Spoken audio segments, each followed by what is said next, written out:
Hey everybody, Elizabeth Nader back with you. The Nader Narrative on Jersey First TV, bringing you a really fun show, especially fun for me because I get to bring you another member of the Jersey First TV family, a great show that so many of you watch, look forward to every week. Real Talk with Fernando Uribe. Fernando, welcome to the Nader Narrative. Elizabeth, thank you so much. I love your brand. I love your shows, and keep up the great work. Yeah.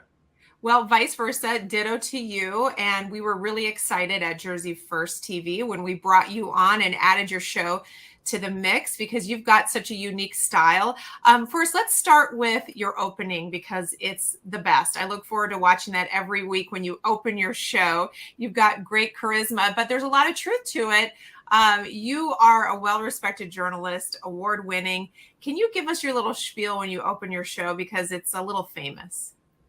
Well, it's funny. I'm a big pro wrestling fan, so a lot of my pomp and circumstance comes from being very bombastic and very expressive when it comes to my media brand. And it's just something that when I thought of what's a good intro to really do justice to Jersey First TV, and first thing I thought, I was like, you know what, let me just use something that goes on Wednesday nights during AEW Dynamite on TNT. And I just said, hey, it's Monday night, and you know what that means, because obviously it's on Wednesdays. And I just go through the intro, and it's funny because whether it's my significant other, my parents, family, friends are like, hey, I don't think your intro's long enough, Fernando. And I laugh because I'm like, oh, what, do I need more? So of course, listen, I get it. It can come off a little obnoxious if you don't know me. It can come off a little smug, but really I'm just having fun out here trying to make the audience comfortable because Elizabeth, what we do on a weekly basis, you and I, it's difficult. We're trying to talk about topics that aren't always comfortable to discuss. Yeah. We have guests on that maybe our audience isn't always happy with. So we want to make everyone comfortable. And why not by just being a little jovial, being a little, just being happy. For me, it's Monday. I usually have a great weekend. I'm a big baseball fan, so my Yankees are still in first place. I'm in a really good mood. So why not express that when I do the intro? Yeah, well, why not? And it's great. And I, we laugh about it, but we love it. And the truth is, within your intro, you're telling us really about the fact that you are award-winning and considered a top journalist. And that's no joke. And you've done this for a long time. So let's use that as a segue to get into a little bit of your background, because you're always the one interviewing everyone else. So this is a chance for you to tell people what you do and how you found yourself with this show, Real Talk. Well, my thing about journalism, Elizabeth, it's been a long, long journey. I mean, when I, back in 2011, I was asked to run for a state assembly seat up here where I live in Hudson County, specifically the 33rd Legislative District. And during that time of campaigning, I came across different local journalists, whether it was Hudson County TV, the Jersey Journal, the Hudson Reporter. And at the time, again, this is 2011. So, I mean, let's sort of, for our audience at home, take it back to what social media was like, YouTube. I mean, it was still kind of in its infancy. And I had Hudson County TV interview me during one of the Hispanic Day parades during that fall season leading up to Election Day. And the CEO, right after the election, came up to me and said, listen, congrats, you ran a great campaign. I know you didn't win, but, what do you want to do? Like, it doesn't seem like politics is your thing. It seems like you're more comfortable in front of a camera, speaking. You were so eloquent and just had a lot of charisma. And, I was nice of him to say that. And I said, all right, well, where's this going? And he said, listen, why don't you consider joining Hudson County TV, do a show with us? You can call whatever you want. I called it at the time the Uribe Express. And it was just pretty much reporting on Hudson County politics, interviewing people, sort of man on the street interviews. And I felt really comfortable. And obviously I did that from 2012 up until about the summer of 2015, Elizabeth. And I interviewed everybody from every mayor, every legislator, and they all were very comfortable with me, knowing that I'm very conservative, that I'm someone who at the time identified as a Republican. I mean, I'm still sort of a Republican, but I did that for about 3.5 years. But then in 2015, I just got tired. I was teaching I just started teaching full-time in academia. I was like sort of burnt out. I didn't like the direction creatively where I was going with Hudson County TV. And no slight on them. They're great people. But I said, I need a break. And I was just like, let me focus on teaching in higher education. I did that for a couple of years. I sort of got the creative juices flowing again. In 2017, started doing a local podcast called Talking the Hudson with Blog Talk Radio. Again, sort of a radio podcast, interviewing local officials, journalists, and that just caught on. And sure enough, I just started getting very ambitious, working with the Hudson Media Group, hosting a show called Talking Politics, which is on summer break right now, but you can check it out on their website. I was working with Insider NJ doing a podcast with them called Politically Direct. And subsequently, during that time, a previous news channel had approached me about doing a weekly online show live. And I said, okay, great. I feel comfortable about it. And it started right at the height of the pandemic, like right on June 1st, 2020. Wow. I was home in this very home studio that I have. And I said, you know what, let me take a stab at it. And I've been doing it. Obviously, that didn't work out with Eyes on NJ News. That was a previous news channel. They wanted to go in a different direction. I continued on just doing it independently. And I was still getting good traffic because I had developed a good reputation statewide with people, especially conservatives, libertarians, Republicans, and even like Democrats and people in the middle who liked my brand of journalism. So, takes us right to up to Christmas 2021.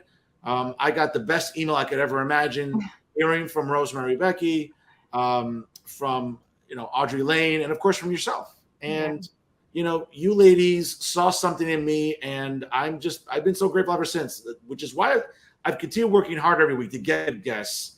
And I get it. I'm a little bombastic. I'm very opinionated. But Elizabeth, you know that traffic is what rules this business. Clicks, views. And if you're not standing out and being unique, then what are you doing? Yeah, well, we don't want you to change. You are, very easily unique, and that's amazing. One thing I have to ask you before we get into politics, because it's clearly one of your favorite things to talk about. Everyone wants to know about the PhD. So we've got to talk about that a little bit because you're also somebody else in your day job. So just quickly talk about that part of your life. Well, I'm a true blue diehard Rutgers alum. I did my undergraduate degrees at Rutgers in New Brunswick in the social sciences. Coincidentally, my very first job out of college, and I know I look like a bartender or a manager at a bar or restaurant, but my first job really right out of undergrad was being a probation officer working for the judiciary. So I was very much about government, criminal justice, law enforcement. And during that time, I was like, well, okay, let's see where this goes. I couldn't envision myself working 20, 25 years in the judiciary, in criminal justice. Nothing wrong with that. Very rewarding career. But I got that itch after a couple of years of being away from school, went back to grad school at Rutgers in Newark, got a master's in criminal justice while still working in government. And I said, I don't want to be a criminologist. And I've always been a political junkie for as long as I can remember, reading newspapers, volunteering in campaigns during college, in graduate school. And I said, you know what? Let me follow my passion, which is political science. And subsequently, Rutgers in Newark at the graduate school has a great program, the Division of Global Affairs. Got a master's there in global affairs, got my PhD there. And I'll be very honest with you, it's one of those things where maybe, in some sort of academic setting, I'm a little bit more of a snob, but I think in my everyday life, I'm not one of those people that has to be called doctor or demands it. I'm not like that. I think you and I have interacted enough, Elizabeth, where I don't wear my degrees on my sleeve. I might, blast them all over my backgrounds, but I don't need that sort of reinforcement all the time. I'm Fernando Uribe. I'm a regular guy, working class person, the son of immigrants. But again, I'm very proud of my education at Rutgers in Newark and in New Brunswick. But it's not something that, again, I don't hang my hat on it. It's not something that I'm very snobbish about. Like, oh, why walk into a room and it's like, you better call me doctor. No, I have colleagues like that, and that just comes out very pretentious. And I'm a lot of things, but pretentious isn't one of them. No, you're definitely not pretentious. You're too much fun to be pretentious. Thank So that's part of your a big part, obviously, of your life, your day job, what you do. Tremendous achievement. Now let's switch to politics in the show and some of these things. So one thing I think really fun is that you're Hudson County, I'm Morris County. Now, within the state of New Jersey, I'm just going to go ahead and say that you couldn't really get more different in terms of politics in a lot of ways on a local level. And I think your show, by the way, how it's really different than mine is that you're very much local and state focused. I tend to be state, but also national focused. And so you bring in a lot of the flavor and the color of the uniqueness of each of the towns and the counties in New Jersey. So we've got Morris over here, Hudson over there. How do you perceive the differences in those two counties? Well, it's interesting because I always use sort of the analogy where Hudson County is this blues Windex, and it really is. I mean, obviously, the Hudson County Democratic Organization is, they pretty much have a stranglehold on the county for decades. I mean, we had, for example, Jose Arango, the chair currently of the Hudson County Republican Party and the state chair of Republican chairs, who was the last Republican elected legislator in Hudson County. That was like early 80s, right around, if I'm not mistaken, around the time of former Governor Tom Kean. So Hudson County has been solidly blue. But the one thing that I would say helps my program, not just Real Talk on Monday nights, but my other podcast, for example, is that local officials are Democrats, but they're more working class, blue collar Democrats where they don't subscribe to all the woke nonsense. Yes, progressive Democrats of Hudson County and New Jersey try to infiltrate, committee meetings and reorganization meetings. But by and large, yes, it's very blue. It's very Democratic. But when you talk to a lot of these mayors and council people and commissioners, they're just sort of like, yeah, they're blue collar Democrats. They identify with the Democratic Party, but they don't subscribe to far left nonsense. Like, obviously, they passed biology whenever they took it in high school, and they know there's only two genders. Somewhere along the line, they took Economics 101 and understand what budgeting and finance is. And they're not irresponsible. Like, case in point, the legislator in my district is also my mayor, Brian Stack. And he's the guy that I get it. He mobilizes well, but he's not, and I know Brian personally, like not just because he's a guest, but we're good friends. He's a fellow Dallas Cowboys fan. We're dedicated like that. We talk on the phone a lot, but he's a guy that understands the importance of fiscal responsibility. He doesn't like to add to that. Now I get it. He's a state senator. When the budget passes every June, Elizabeth, it seems like more and more spending's coming. But I mean, again, that's more from the leadership in Trenton, whether it's the state Senate president or the state assembly speaker. I mean, at the end of the day, legislators, especially in Hudson County, I mean, they're one of many. And I think he's very loud and very vocal about representing his district. But at the same time, he's not that Democrat, for example, like Teresa Ruiz, who's very far left, or others that subscribe or try to coddle, the wokeness that seems to permeate in Trenton. And again, that's where Hudson County is different, where it's still very blue collar, and Republicans and conservatives kind of struggle to win elected office because they haven't in decades almost. Right. But they're making strides, and I'm very happy to see that, because we can't allow the progressive wing of Democrats and all this woke nonsense to sort of take it over, because that's toxic. Yeah, but there's so much to unpack in what you said. I just want to go a few places with that. First of all, Morris, obviously, more red has been red for a while, although trending blue, sadly. So there's some things that need to be done there. But I find it interesting that you point out on the local level that you don't see the Democrats as this far left, right? And I tend to agree with you that I believe, and I tell people this nationally, Jersey is not as progressive as those in Trenton would have you believe. But there is this disconnect between, I think, what the people want, and especially, I think, the policies that are really considered social conservative, that still the blue collar Democrats would really embrace if you had kitchen table conversations with them. I think when you look at all of that, there's this disconnect between what the people would want as reasonable common sense legislation and what they pass in Trenton. I mean, there is a disconnect. So what's going on in Trenton, Fernando? Why are we passing such crazy legislation that you just stated? Most people are common sense. Most people, forget the party for a moment, don't want this crazy woke far left stuff. So what's the disconnect? I would just argue, Elizabeth, I think that activist groups have really gotten a stranglehold on the legislators. And I'll give you an example. And this is an organization that I roast as often as I can, and not be out of malice, because I'm the son of immigrants. I'm a first generation American. But my parents would be very, very versed to tell you that, yes, they understand the immigrant struggle. They feel bad for people who immigrate here. But there are organizations like activist groups like the New Jersey Alliance for Immigrant Justice. Yeah, a really cute name, very long-winded. But at the end of the day, what they do is coddle illegals for a living. And I talk about that all the time, where it's like these activist groups just find a way to get the ears of legislators, especially those on the budget committee, to sort of push gubernatorial candidates and say, listen, you need to subscribe to this far left nonsense. And again, people get mad when, Fernando, all you engage in is name calling. No. I don't listen. People in Trenton, a lot of people, Elizabeth, I'm always consistent. Yeah, stay over there, virtue signaling and hashtagging. I'm over here talking policy. We're not the same. I say that all the time. Yeah. Okay. Not just as an academic, but as a journalist that's grown up in Jersey his whole life and has seen what has happened to New Jersey. Here's a number that should blow your mind. In 2004, then Governor Jim McGreevey introduced a budget that was $21 billion in 2004. That was really high back in 2004. recently, if I'm not mistaken, because I had State Senator Testa on Monday night recently, and I think it's somewhere between 53 to 54 billion dollars. Right. Right. It's just there's just this recklessness of spending. You want to acquiesce to all these far left groups, whether it's groups that want to coddle illegals, okay? And I'm not into semantics, Elizabeth. Like, I don't care about undocumented or foreign. Like, if you're here illegally, you're an illegal. Like, I'm sorry. That doesn't make me a bigot. It doesn't make me an Uncle Tom or a racist or a xenophobe. It just makes me someone that accurately looks at things. And I think people in Trenton really acquiesce to these groups. And that's why you get this bloated budget and all of these policies giving driver's licenses to illegals. That allocating taxpayer dollars in the budget to create a legal fund to provide legal counsel for people here illegally fighting deportation. Like, that's how tone deaf Trenton is, and that's due largely in part because of these groups.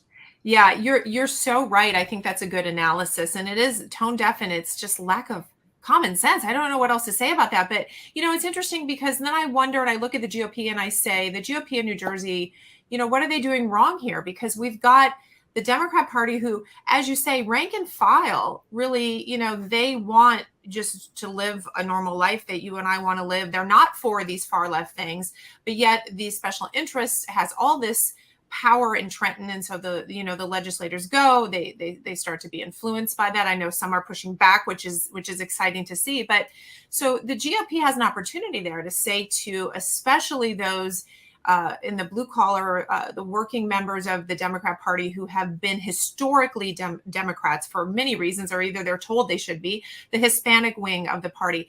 The reality is that the Republicans have the ideas that you have, that your family wants. So how is the NJGOP not doing a better job of crossing that bridge, opening their arms and saying, guys, look over here. We actually believe the same thing. It's interesting because this past Monday, when I interviewed Butler Mayor Ryan Martinez, again, a great municipality in Morris County, we talked about that at length where, and again, this is not a shot at Bob Hugin, and some people take it this way. People will read whatever they want to read into it. But I think what the NJGOP does wrong is not just articulate what is going wrong. We get it. If you have two eyes and you're cognitively functioning, okay, and you at least have above average reading comprehension, you can understand what Democrats in Trenton do wrong. That's not the issue. We know what they do wrong, especially in high levels in committees. But it's about articulating a message on our end as conservatives, as Republicans too, where this is what we can do better. This is why, look at our side. I don't think the NJGOP for a long time have been doing that. Yes, it's easy to just point out what Democrats do wrong in Trenton. That's easy. Yeah. It's about really, I think, the messenger. Who's going out there giving the message? And again, nothing against Bob Hugin or other members of the NJGOP, Elizabeth, but at the end of the day, like that Hispanic, Republican Assembly luncheon that took place in Hackensack a couple of weeks ago, it was great to see a lot of diversity, Hispanics, people of color. I mean, at the same time, they're homeowners, they're taxpayers, they know what's going wrong in New Jersey and in Trenton specifically, but it's about not dismissing races and saying, hey, well, this area is really blue, we shouldn't bother. Ryan said it perfectly on Monday. Republicans and conservatives should be emboldened to go into all, 21 counties, into all the legislative districts and say, listen, look what happened last November. We made some strides in getting some Republican women elected to the assembly. And even Assemblyman Krista Phillips had a number that should scare everybody. And I talked about this on Monday too. Only 39% of registered Republicans voted last November. I know there's some tribalism. There was some competition. Well, if you didn't like Jack and you're more Phil Rizzo guy or Hirsch Singh guy, well, those people stay home. No. If only 5% more people had voted last November, we're talking about Governor Ciccarelli right now. But Republicans it's like, here's a good sports analogy. The wind's to their back. It seems like they have all the momentum. They're going for the end zone, but they either fumble the ball, they go out of bounds, or they get stopped at the goal line. You can't do that especially in this election year where Republicans can win some seats congressionally. And I just hope that they don't drop the ball, get the message out there. And I think that's really where the NJGOP often goes wrong. You have to hammer it home. Don't just say Democrats are bad at this. We know what they're bad at. Talk about what we're good at. Yeah. Yeah. What do you stand for? Right. It's very true. What am I buying if I buy you? Right. I mean, people respond to brands and messaging, and I think we confuse them because they don't know what we stand for. And individually, I think we have the message, but at the top level, whoever's in charge, it just hasn't come across. Now, the nation is facing what many hope is a red wave in November. When you go talk to anyone in DC, when you reach out to national organizations, reach across state lines to what's going on elsewhere, you feel that energy, and you definitely feel that momentum. Why does it feel different in New Jersey? And do you think, and I guess I feel that way. I don't know that we'll see as much of a red wave. What do you predict in November? And do you think we are going to sense that wave in New Jersey, or will it be sort of a little, let's say, a little stream, not a wave?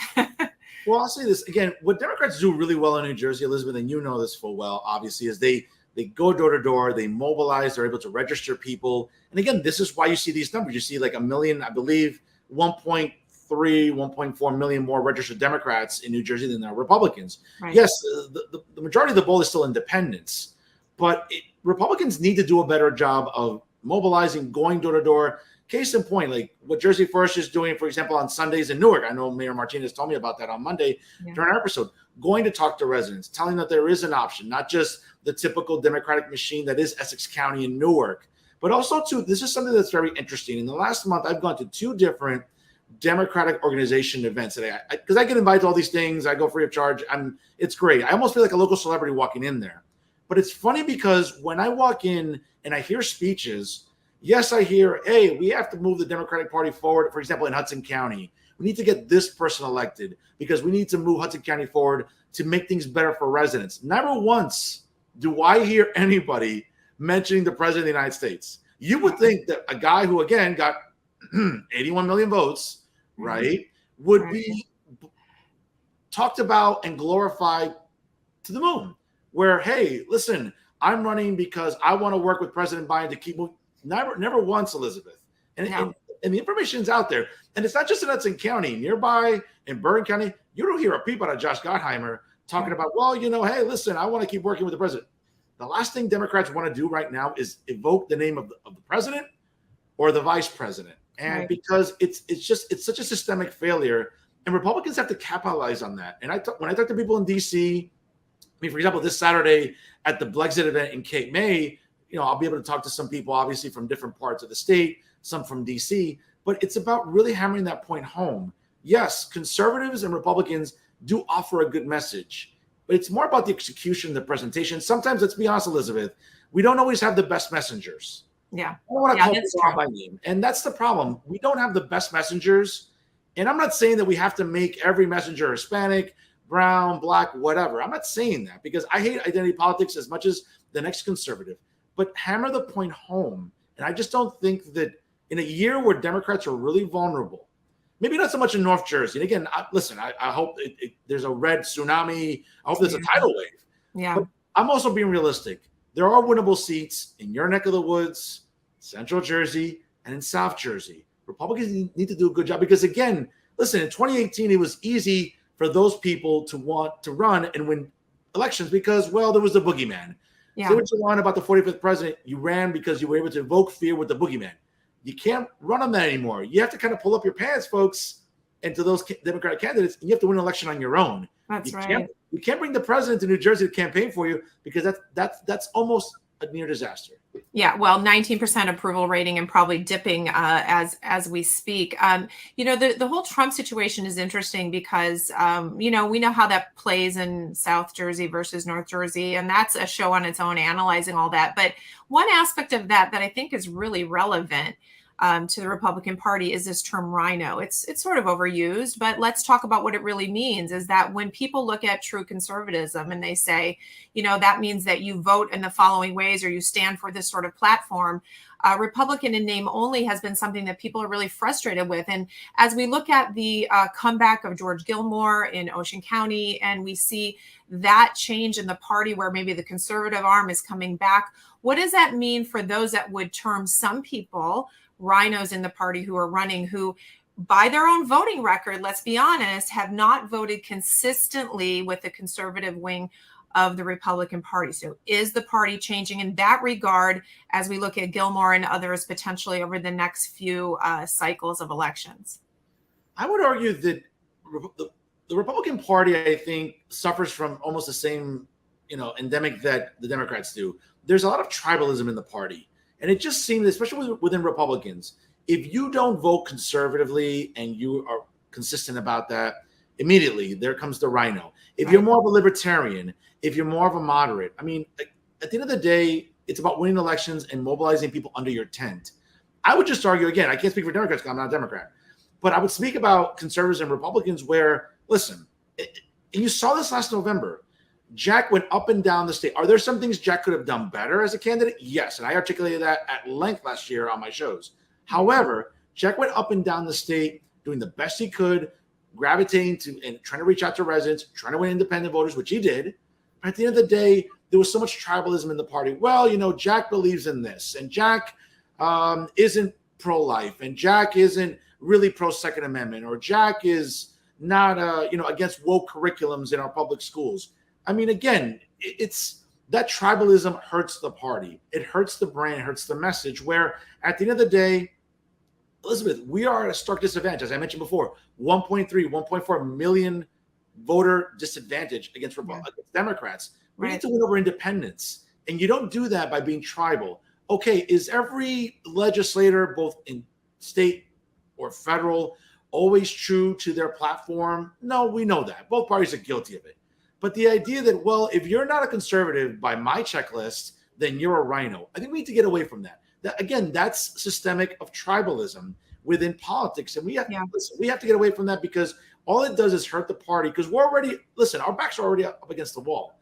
We're already operating from a disadvantage. Why add to that by not mobilizing people and saying, listen, we may not check off all your boxes, but don't be a single issue voter. Look at the bigger picture about maybe getting conservative people into state office next year, like in 2023, for example, or into congressional races here or in 24.